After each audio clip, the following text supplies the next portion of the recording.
Hey everyone, and welcome to the ninth video of this playlist in which I will show you 30 CSS properties in 30 days. And in this video I will show you the property called position. Okay, so this is one of the most important property in CSS and you will use it a lot to make a website. Okay, so make sure to listen this video carefully. Before starting this video, hit the like button, and if you are new, subscribe to Techie Web Dev and press all notifications so you will never miss any future videos.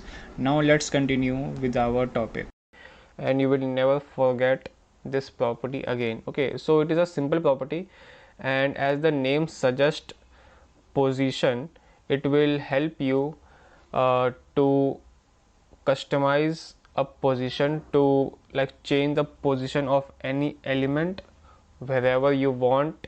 Okay, so let's take a look what I mean by that. So first of all, I have this HTML here, okay, in which there are some paragraphs, and I have some CSS which does this. Okay, so as you can see here, a simple box and some paragraphs. Okay, so with the help of this example we will see how the property position works. Alright, so we will target this p tag. Okay, so this is here p tag, and I have given it a background color and some width and height to make it a square. Okay, so now let's see the position property. So as you can see here, it is here. You just have to click this, and if you take a look, there are many sub properties you can see here. You can see absolute, fixed, relative, static, and some more. So we will first of all take a look at this relative. Okay, so this is the basic one.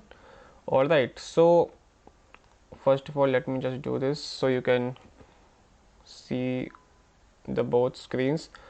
Okay, so if I just save this, nothing will happen. Why? Because it does nothing. To move the element, you need to write some extra lines, which is top, bottom. Okay, so what this relative property does, it will just take the position of this p tag. Okay, so in this example, it will just take the position of this box. Okay, the original position of this box, and now to change the position you have to write something like this. Okay, so for example, you have to like shift this box 10 pixel from top. Okay, so this is the way you have to write. So in this example I want to shift this box 10 pixel from top, and now if I just save it, you have noticed the box moves 10 pixel downwards. Okay, so it just shifts 10 pixel from top. So let's increase, let's say 100 pixel from top.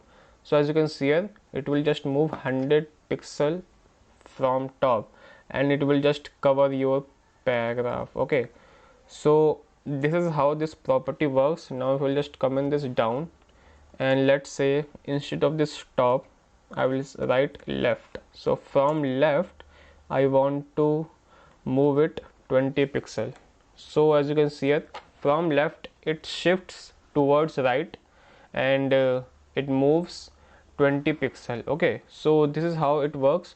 And you can, let's say, write bottom. Okay, so from bottom I want also 20 pixel. So as you can see here, from left 20 pixel and from bottom 20 pixel. Okay, so let's comment this out. Now let's take example of the absolute. So it is something similar to relative, but in relative it will take the original position of your box, but in this absolute it will just remove the position of your this box. Okay, so the website will assume that there never exists any box. Okay, so if I'll just save it, you can see all the other elements. Oops. So you can take a look, all the other elements take the space of this box, and this box is just sitting here. Okay, just floating on your screen. So this property you can remember like that, it will just remove the existence of that element. Okay, so now let's see how it works. So it will just work as similar to the relative one. You can shift towards any direction, top, left, right, bottom. And now if you'll just write, let's say from right I want to shift it 50 pixel.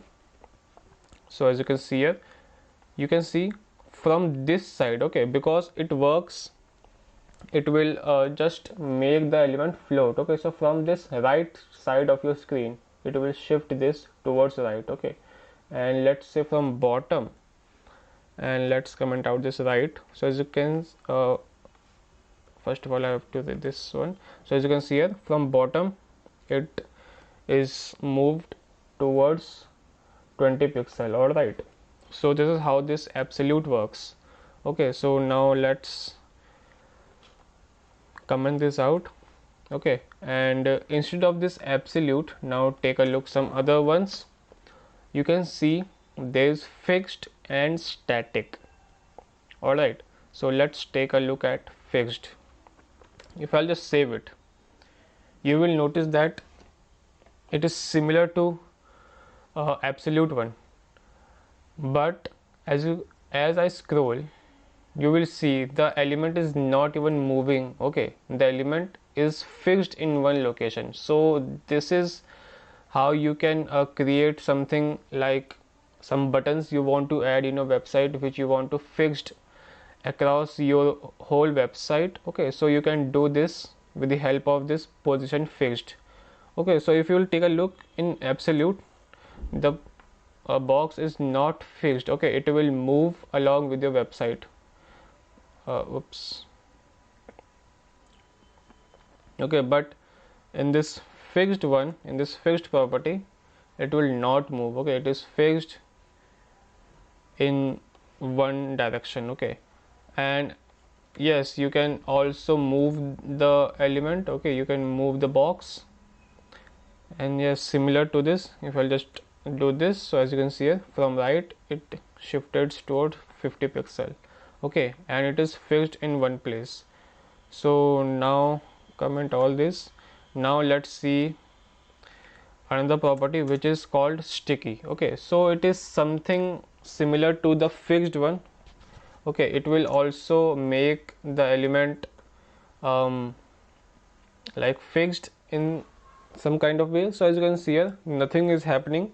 Okay, and it is like relative. Okay, so if I'll just scroll it, you will see that it is not fixed. Okay, or not sticky. To make it sticky, you have to write one more line, which is top 0, or you can write any number. So let's say I have written top 0 pixel. So now if I'll just scroll it, and the moment it touches the website, so as you can see here, it just sticks here. Okay, and when I scroll back, it will just come to its original position. So let's say I have written 100 pixel here. As you can see here, it shifted 100 pixel, and now I can easily scroll here. Okay, and it is fixed in one position. So it is something like fixed, and it is something like relative also. Okay, so but I will recommend you, instead of this sticky one, you can use this fixed property. It works very well instead of this sticky one. Okay, this is all about this position property in CSS, and this is very important property in CSS. You will use it a lot in your website, so make sure to learn this property, and I hope you learn something new. And that's it for this video, guys. I will see you in the next one.